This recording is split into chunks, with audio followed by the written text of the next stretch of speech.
亲对楚木。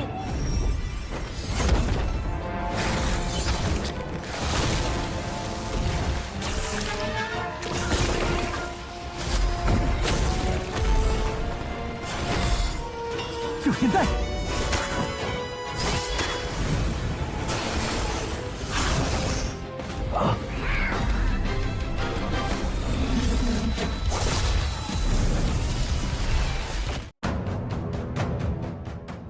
！Kembali lagi bersama para jagoan. Seperti biasa, Mimin selalu mendoakan kalian semoga selalu dalam keadaan sehat dan dalam kondisi terbaik.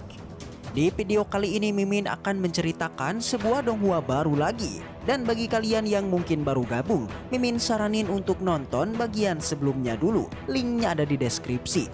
Tak berlama-lama, langsung aja kita masuk ke isi ceritanya.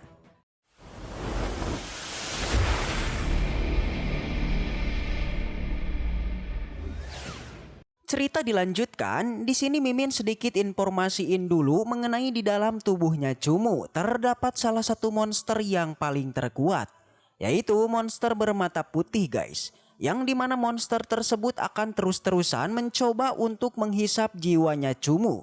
Jika dia tidak bisa mengendalikannya, maka Cumu itu akan meninggal dunia.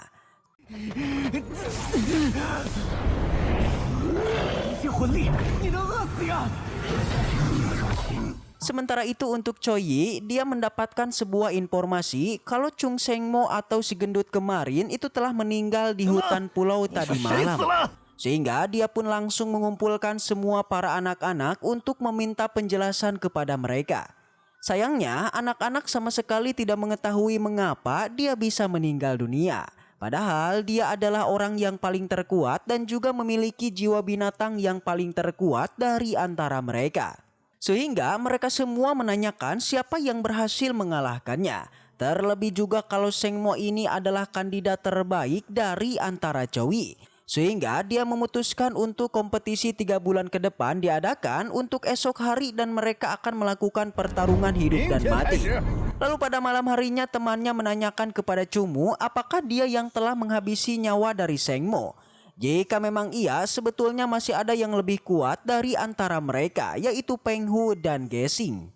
Namun, Cumu minta kepada dirinya kalau besok adalah pertarungan hidup dan mati, lebih baik persiapkan itu semua sebelum mereka benar-benar meninggal dunia. Keesokan harinya, duel hidup dan mati benar-benar diadakan. Peraturannya tetap sama, 40 dari mereka semua akan bertarung satu sama lain secara berpasangan. Dan mereka akan melakukan pertarungan sampai 10 orang tersisa. Di sana Choi meminta kepada mereka untuk kerahkan seluruh kemampuan mereka jika benar-benar inginlah hidup. Lalu salah satu dari mereka pun mencoba untuk menolaknya, bahkan mencoba untuk melarikan diri dari sana. Tetapi sama Choi langsunglah dihabisi dengan serigalanya. Alhasil satu orang telah berkurang yang membuat Gesing memasuki tahap selanjutnya.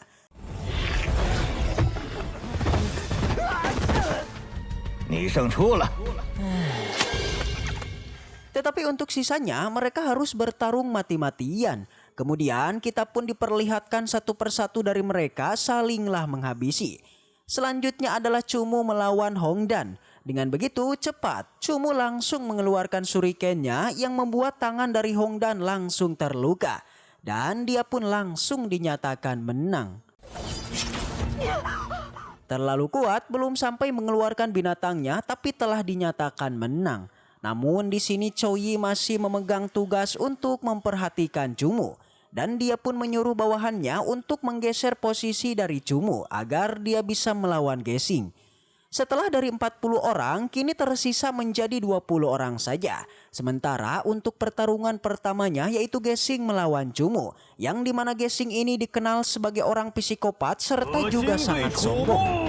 Dia menanyakan kepada Cumu bagaimana cara dia ingin meninggal dunia. Tetapi sama Cumu sama sekali tidaklah dijawab. Lalu pertarungan pun dimulai. Moye juga dikeluarkan. Begitu juga dengan Gesing langsunglah mengeluarkan sang ular. Dan pertarungan binatang pun langsung lagi dimulai. Dan ini pertarungannya binatang melawan binatang guys. Tetapi di cerita donghua ini kalau binatang diperbolehkan untuk menyerang manusia. Di dalam pertarungan tersebut Moye benar-benar sama sekali tidak bisa menandinginya karena kulit dari ular miliknya Gesing benar-benar sangat hebat.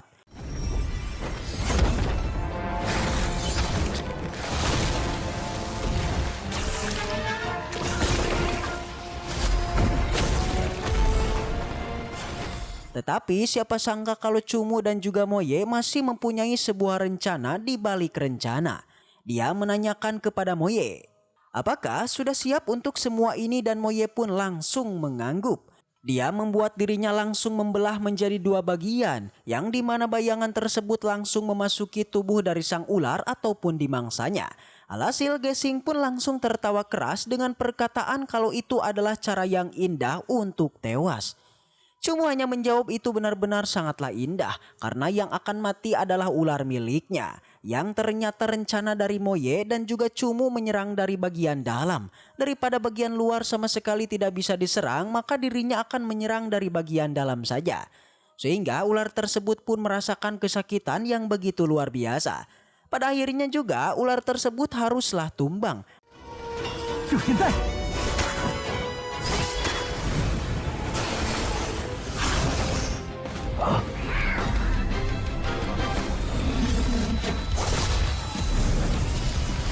Mereka semua terkejut dengan sosok dari Moye yang telah menjadi begitu dewasa. Dan mereka semua menyadari kalau kemampuan dari rubah bulan ini memang punya sebuah kamuflase. Akhirnya setelah kekalahannya, Gesing pun memutuskan untuk mengakhiri nyawanya sendiri. Sedangkan untuk Chou Yi, dia sangatlah kesal karena dirinya ini telah ditugaskan terus-terusan memantau tubuh dari Cumu. Karena di dalamnya ada monster bermata putih. Jadinya dia pun langsunglah menghukumnya serta menanyakan kalau dia sudah berani untuk berbohong di dalam pertarungan ini. Alhasil mereka semua tertipu dengan wujud dari sang rubah kecil ini.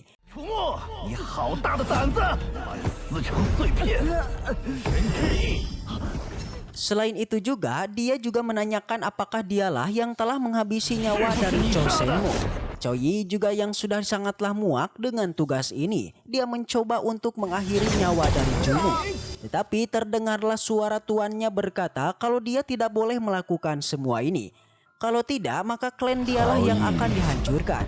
Di sana dia memberitahu kembali tugasnya mengenai tugas mengambil kembali monster bermata putih untuk dirinya. Namun yang dia inginkan kalau monster bermata putih ini memiliki kualifikasi yang begitu bagus.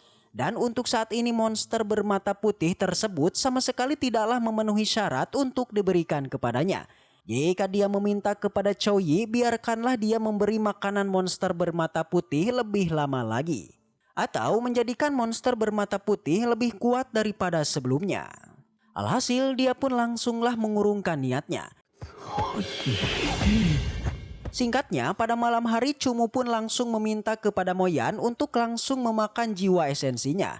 Dan benar aja kekuatannya pun langsung meningkat yang dimana dia berada di kelas tingkat 2. Dapat dilihat juga kalau cakarnya menjadi lebih tajam lagi. Hal tersebut juga membuat Cumu benar-benar sangatlah senang. Sedangkan untuk Chou Yi sendiri dia masih kebingungan mengapa Tuan Xia ingin sekali mempertahankan anak laki-laki yang begitu lemah di matanya. Terlebih juga dia masih mempunyai 2 misi. Satu untuk menghabisi nyawa dari Cumu, tetapi untuk Tuan Xia tidak memperbolehkannya. Maka dari itulah dia mempunyai cara untuk menghabisi nyawa Cumu bukan dari tangannya sendiri, melainkan dari para anak-anak yang telah mengikuti kompetisi pertarungan.